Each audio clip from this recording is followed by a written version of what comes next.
Assalamu alaikum, this is Sayam, hope you're all well.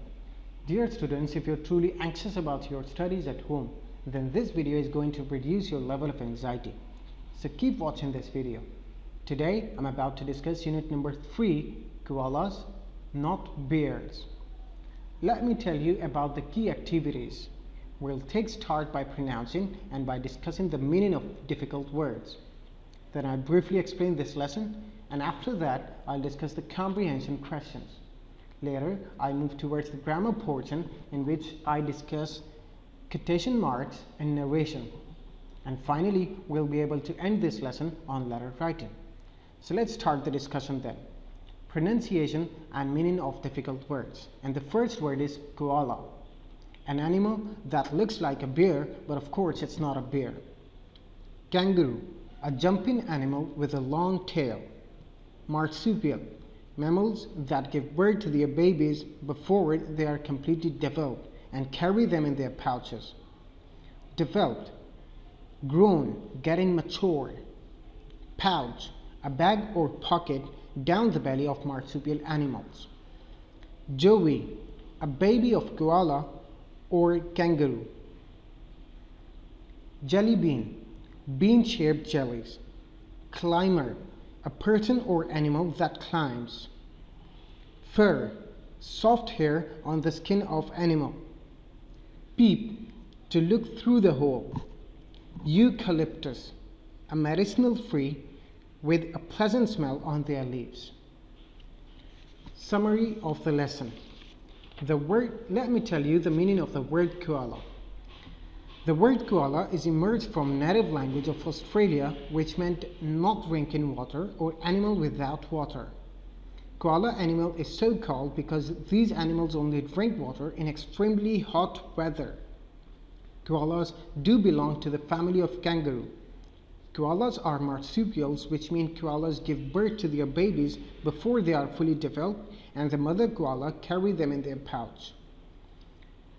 A baby of koala is called Joey. Joey is already a professional climber. Normally, it has pink color of skin with no hair on it. It has no ears and totally blind in its initial days of birth. The newly born Joey lives over 5 months in its mother's pouch and just rely on its mother's milk. But after a year, it starts to eat some eucalyptus leaves that are the medicinal trees found in Australia. Some interesting facts about koalas. Koalas are mostly found in Australia. They have supportive, comfortable butt, which allows them to rest comfortably in trees. Koalas do survive on a diet of eucalyptus and can eat up to a kg a day. They can sleep up to 18 to 20 hours a day. Koalas have a reasonable lifespan of around 10 to 12 years. Koalas are in serious decline because of deforestation, due to which they spend more time on the ground in search of food and shelter. Sadly, this is when they are more vulnerable to being hit by vehicles and attacked by dogs or wolves. Comprehension. The first question is, name 2 features of koalas. Number 1, koalas have pouches. Number 2, koalas rest and sleep up to 18 to 20 hours a day. Question number 2, what type of animal are koalas? Koalas are marsupials, which means they give birth to their babies before they are fully developed and carry them in their pouches. Question number 3, what type of leaf do koala eat?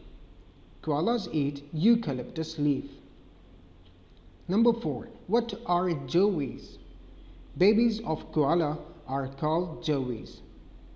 Number 5, what do koalas do for most of the day? Koalas usually rest and sleep for most of the day. Why are koalas in danger? Koalas are in serious danger from the cutting of eucalyptus trees. And now it's time to discuss the grammar side of this lesson, and the first exercise that relates to grammar is about quotation marks. So let me tell you what is quotation marks. Quotation marks are a pair of punctuation marks that we use to identify direct narration and to highlight some special words or headings. Let me clear this with the help of few examples. He says, I'm ill. I said, I have a new car. She said, mind your own business. All these three sentences are produced in direct speech because here we have a reported speech and a reported speech. And a reported speech is properly closed using a pair of quotation marks. The third unit is koala. This is not peers. Muslim Brotherhood is my favorite story. Its main quotation marks is also used to highlight the headings. And number 3, quotation marks are also used to emphasize a word. For example, here we have smoking is injurious to health.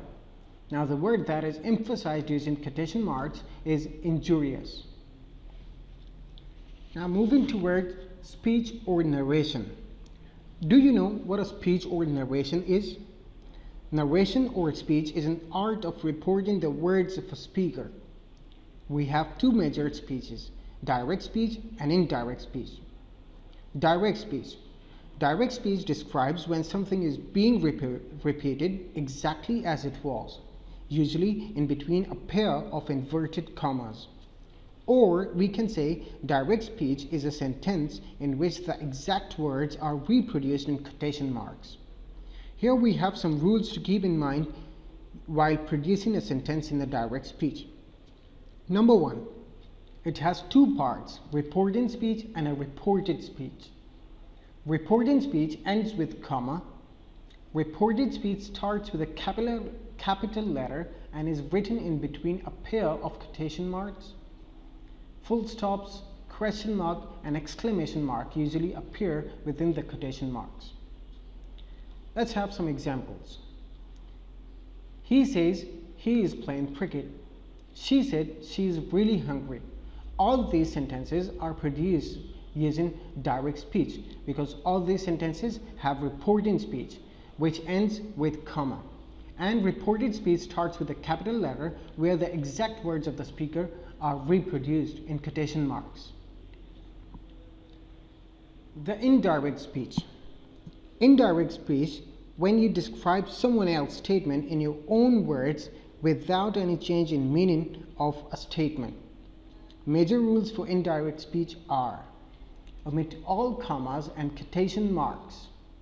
Add conjunctions that, if, etc. to join reported speech and reported speech. End each sentence with a full stop. Change of pronouns in reported speech and properly change the tense of a verb in reported speech. Here we have some examples. He says that he is playing cricket. All these sentences are properly produced in indirect speech because here we have omitted all commas and quotation marks. And we join both reported speech and reported speech using conjunction, that is that. Each sentence is properly end with a full stop, and then we properly change the pronoun in reported speech as according to the reported speech. And finally, we properly change the tense of a verb in reported speech. And now finally, we are going to end this lesson on letter writing. First of all, let me tell you what a formal letter or email is. Sometimes we write to a person or an organization that we don't know well, or a letter or email that is written in specific format for official purposes.